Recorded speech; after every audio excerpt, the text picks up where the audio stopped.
Friends, स्वागत है आपका अपने YouTube channel Malik learning academy में। दोस्तों, आज हम आपके लिए लेकर आए हैं दिल्ली पुलिस कांस्टेबल भर्ती परीक्षा के लिए प्रैक्टिस सेट। दोस्तों, हम प्रैक्टिस सेट की एक पूरी सीरीज लेकर आए हैं। आप चाहे थ्योरी कितनी भी पढ़ लीजिए, लेकिन आपकी अंडरस्टैंडिंग जो होती है वो क्वेश्चंस की प्रैक्टिस करने से ही बनती है और क्वेश्चन करने से ही आपको पता चलेगा कि थ्योरी से क्वेश्चंस किस प्रकार से पूछे जाते हैं। तो चलिए स्टार्ट करते हैं प्रैक्टिस सेट को। उससे पहले अगर आपने हमारे चैनल को सब्सक्राइब नहीं किया है तो चैनल को सब्सक्राइब कर लीजिए और साथ ही बेल आइकन को भी प्रेस कर दीजिएगा, जिससे हमारी लेटेस्ट वीडियो के नोटिफिकेशन आपको मिलते रहें। तो चलिए फ्रेंड्स, स्टार्ट करते हैं प्रैक्टिस सेट को। क्वेश्चन नंबर 1, भगवान बुद्ध को ज्ञान की प्राप्ति कहाँ हुई थी? तो ऑप्शन है बोध गया में, कौशाम्बी में, सारनाथ में या कुशीनगर में। तो दोस्तों, इसका सही उत्तर है भगवान बुद्ध को ज्ञान की प्राप्ति हुई थी बोध गया में। अब बोध गया कहाँ पर स्थित है? बिहार की राजधानी पटना के दक्षिण पूर्व में लगभग 101 किलोमीटर दूर स्थित बोध गया गया जिले से सटा एक छोटा सा शहर है। बोध गया में बोधि पेड़ के नीचे तपस्या कर रहे भगवान गौतम बुद्ध को ज्ञान की प्राप्ति हुई थी और जिस दिन इन्हें ज्ञान की प्राप्ति हुई थी उस दिन को बुद्ध पूर्णिमा के नाम से जाना जाता है। तभी से यह स्थल बौद्ध धर्म के अनुयायियों के लिए अत्यंत महत्वपूर्ण है और इसे वर्ष 2002 में यूनेस्को द्वारा इस शहर को विश्व विरासत स्थल घोषित भी किया गया है। तो वर्षों की कठोर साधना के पश्चात बोध गया में बोधि वृक्ष के नीचे उन्हें ज्ञान की प्राप्ति हुई थी और वे सिद्धार्थ गौतम से भगवान बुद्ध बन गए थे। नेक्स्ट क्वेश्चन है क्वेश्चन नंबर 2, आर्य समाज की स्थापना किसने की थी? ऑप्शन है स्वामी विवेकानंद जी ने, राजा राम मोहन रॉय ने, स्वामी दयानंद ने या विनोबा भावे ने। तो दोस्तों, इसका सही उत्तर है आर्य समाज की स्थापना की थी स्वामी दयानंद ने। आर्य समाज एक हिंदू सुधार आंदोलन है जिसकी स्थापना स्वामी दयानंद सरस्वती जी ने 1875 में बंबई में मथुरा के स्वामी विरजानंद की प्रेरणा से की थी और यह आंदोलन पाश्चात्य प्रभावों की प्रतिक्रिया स्वरूप हिंदू धर्म में सुधार के लिए प्रारंभ हुआ था। आर्य समाजी जो थे वो शुद्ध वैदिक परंपरा में विश्वास करते थे तथा मूर्ति पूजा, अवतारवाद, बलि, झूठे कर्मकांड व अंधविश्वासों को अस्वीकार करते थे। तो आर्य समाज की स्थापना की थी स्वामी दयानंद सरस्वती ने। नेक्स्ट क्वेश्चन है क्वेश्चन नंबर 3, पंजाबी भाषा की लिपि कौन सी है? ऑप्शन है देवनागरी, ब्राह्मी लिपि, बंगाली लिपि या गुरुमुखी लिपि।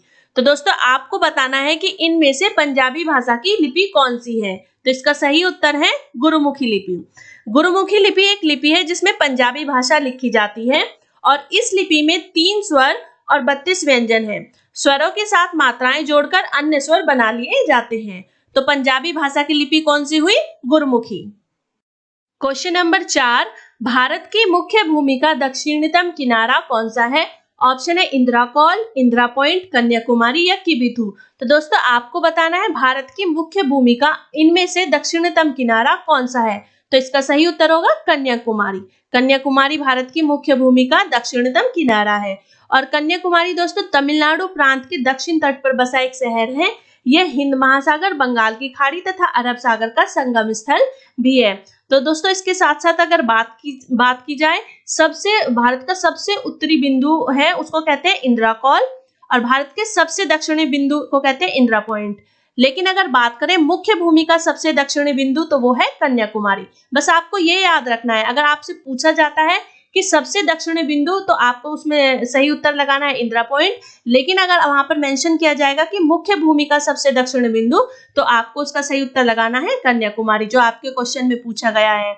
और सबसे पूर्वी बिंदु है किबिथु और सबसे पश्चिमी बिंदु है सिरकिक, जो कि गुजरात में है। तो दोस्तों, ये कंफ्यूजिंग था थोड़ा कि दक्षिणतम बिंदु में इंदिरा पॉइंट होगा या कन्याकुमारी। अगर दक्षिणतम बिंदु पूछा जाता है तो वो होगा इंदिरा पॉइंट, लेकिन अगर मुख्य भूमि का सबसे दक्षिणतम पूछा जाएगा तो वो आपको लगाना है कन्याकुमारी। तो इसका right option option C Kanyakumari सही है। क्वेश्चन नंबर 5, भारत में सबसे पहले सूर्य किस राज्य में निकलता है? ऑप्शन है मणिपुर, असम, मिजोरम या अरुणाचल प्रदेश। तो इसका सही उत्तर है अरुणाचल प्रदेश। दोस्तों, अरुणाचल प्रदेश में सबसे पहले सूर्य निकलता है और इस राज्य में डोंग वैली की देवांग घाटी में सबसे पहले सूरज दिखाई देता है और इसे देखने के लिए देश विदेश से पर्यटक आते रहते हैं, तो इसलिए यह एक पर्यटक स्थल भी है। नेक्स्ट क्वेश्चन है क्वेश्चन नंबर 6, इंसुलिन का प्रयोग किस बीमारी के उपचार में होता है? ऑप्शन है टाइफाइड, मधुमेह, कैंसर या एड्स। तो दोस्तों, इसका सही उत्तर है मधुमेह। दोस्तों, जब हमारे शरीर के पैनक्रियाज में इंसुलिन का पहुंचना कम हो जाता है तो खून में ग्लूकोज का स्तर बढ़ जाता है और इसी स्थिति को कहते हैं डायबिटीज या मधुमेह। अब बात करें इंसुलिन की, तो इंसुलिन क्या है? इंसुलिन एक हार्मोन है जो कि पाचक ग्रंथि के द्वारा बनता है और इसका कार्य शरीर के अंदर भोजन को एनर्जी में बदलने का होता है और यही वह हार्मोन होता है जो हमारे शरीर में शुगर की मात्रा को कंट्रोल करता है। मधुमेह हो जाने पर शरीर को भोजन से एनर्जी बनाने में कठिनाई होती है और इस स्थिति में ग्लूकोज का बढ़ा हुआ स्तर शरीर के विभिन्न अंगों को नुकसान पहुंचाना शुरू कर देता है। तो इसीलिए मधुमेह के उपचार में इंसुलिन का प्रयोग किया जाता है। नेक्स्ट क्वेश्चन है, बिहू किस राज्य में प्रसिद्ध है? ऑप्शन है अरुणाचल प्रदेश में, सिक्किम में, तमिलनाडु में या असम में। तो आपको बताना है इनमें से बिहू कौन से राज्य में मनाया जाता है। तो बिहू मनाया जाता है असम में। यह असम का एक बहुत ही महत्वपूर्ण और लोकप्रिय सांस्कृतिक उत्सव है जो बड़ी धूमधाम से असम में मनाया जाता है। एक चीज और आपको याद रखनी है कि असम में एक साल में 3 बिहू मनाए जाते हैं, बोहाग, माघ और काटी।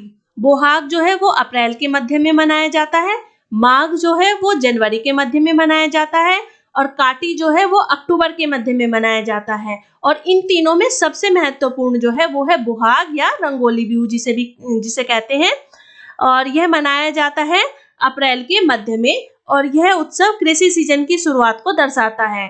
तो इसीलिए यह असम के सभी भागों में सभी जनजातियों के द्वारा बड़ी धूमधाम से मनाया जाता है।